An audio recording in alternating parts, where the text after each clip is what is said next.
Video games are expensive. But according to Steam's refund policy, Valve will issue a refund for any game you buy so long as it's been played for less than 2 hours. So I figured I'd play some games I've never tried before and review them based on first impressions alone. If for any reason a game doesn't impress me within the first 2 hours, I'll be refunding it. Welcome to today's episode of the Steam Refund Review.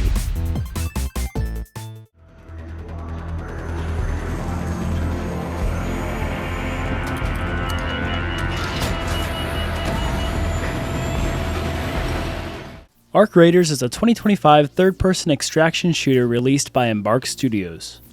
It seems to be the next big thing in the world of multiplayer shooters, and honestly, I'm a bit worried about it. And I say this because shooters aren't typically my vibe. I played a lot of Call of Duty as a teenager, but since then, RPGs, roguelikes, and story-heavy games have dominated my gaming time. The Steam description for Arc Raiders reads, Arc Raiders is a multiplayer extraction adventure set in a lethal future Earth ravaged by a mysterious mechanized threat known as the Ark. I guess that sounds pretty cool. I've actually never played any extraction shooters before, so I'm going to have a lot to learn and see what the genre's all about. I do think that the thought of fighting a quote-unquote mysterious mechanized threat sounds pretty sweet, so while I'm hesitant about the game, I'm excited to try. The game has been at the top of the Steam charts seemingly since it was released back in October of 25. It's received over 250,000 reviews on Steam, with 86% of them being positive, and has a Metacritic score of 86, so it seems as if both critics and players alike have rated the game similarly. I should also mention that the game won the Steam Game Awards for the most innovative gameplay, so that's pretty sweet too. Let's go ahead and jump in and see just how innovative the game is.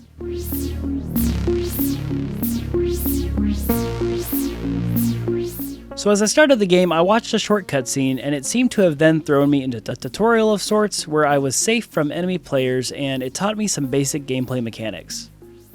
I learned some of the movement tech and how to scavenge for resources, but at this point I was still kind of confused as to what exactly I was supposed to do. After this quick tutorial, I customized my character as much as I could, and watched another cutscene that seemed to show me being invited to live in this underground base thing called Speranza. I can say that I was immediately very impressed with how the game looked and ran. I was playing on max settings and getting 150 to 180 frames per second, so I can tell the game is well optimized and still looks great. And again, I was definitely not feeling prepared to jump into the game after this short tutorial, but I had no other choice. So let's dive deeper into what my time looked like as I started a real round and really started to figure out the gameplay loop.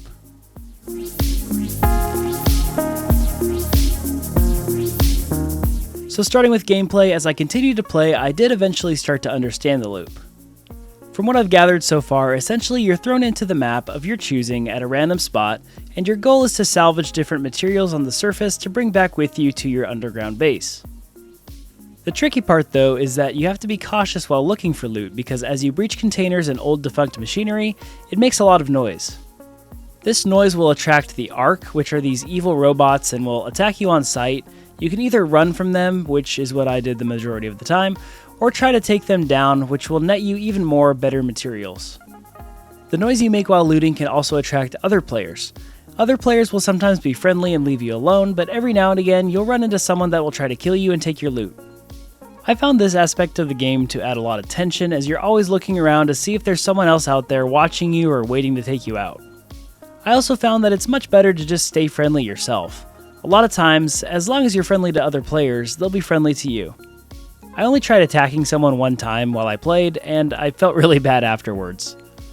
And I say that because it really seems like the Arc Raiders community was really cool. I heard people helping each other out, teaching new players how to play, and banding together to take on robots to get new loot. So when you're finished collecting loot, you'll return back to the underground base where you'll use the materials you've collected to do things such as make new weapons, create workshops for different items, and craft things in said workshops. Personally, I feel like this made for a pretty fun and satisfying gameplay loop. You also earn experience after each round, and there is a skill tree that you can upgrade your character with as you gain levels from accumulating experience. Aside from this, it seems there's also a quest system where you're tasked from different people residing in the underground area to complete various challenges and earn rewards. There may be some more elements to the gameplay that I haven't discovered yet, but that's about what I've gathered so far within these first 2 hours. So as far as story goes, I don't think the story in this game is non-existent, but it seems to be told in a very non-traditional way. It definitely seems to take a backseat to the gameplay, as the gameplay is definitely looking to be the main focus here.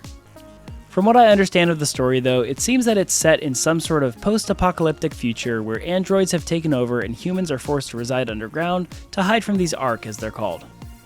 While on the surface, it looked like there was remnants of like a war zone, and I feel like the story is told through the environment and through items you pick up and lore that you can find and stuff like that. I'm not exactly sure what the goal of the residents of this underground area called Speranza is, but I'm assuming that the civilization is trying to work towards taking out the Ark on the surface for good to reclaim whatever's on the surface. All in all, like I said, I don't think the story was the main focus of the game, nor is it of most games in this genre. The graphics of this game are really pretty great. Like I mentioned before, I was playing on max settings and there were a lot of cool details in each map. The Ark enemies looked pretty darn cool, albeit a little bit scary sometimes, and I didn't experience any technical issues with the game despite the high quality graphics. Also, I should say that the short fully rendered cutscenes that played were gorgeous as well and almost looked real in some ways. Overall, great graphics without sacrificing performance, so no complaints here for that. The sound design, in my opinion, was also pretty good. The few tracks that played weren't revolutionary or anything as far as great music goes, but they were sufficient. I did really like the sound effects, especially the sounds of the Ark enemies. They would chirp and beep, and the gunfire sounded crisp and pretty realistic.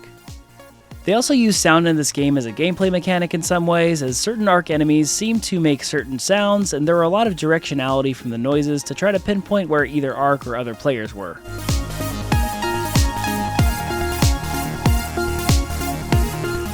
So what are my overall thoughts after just 2 hours of playing?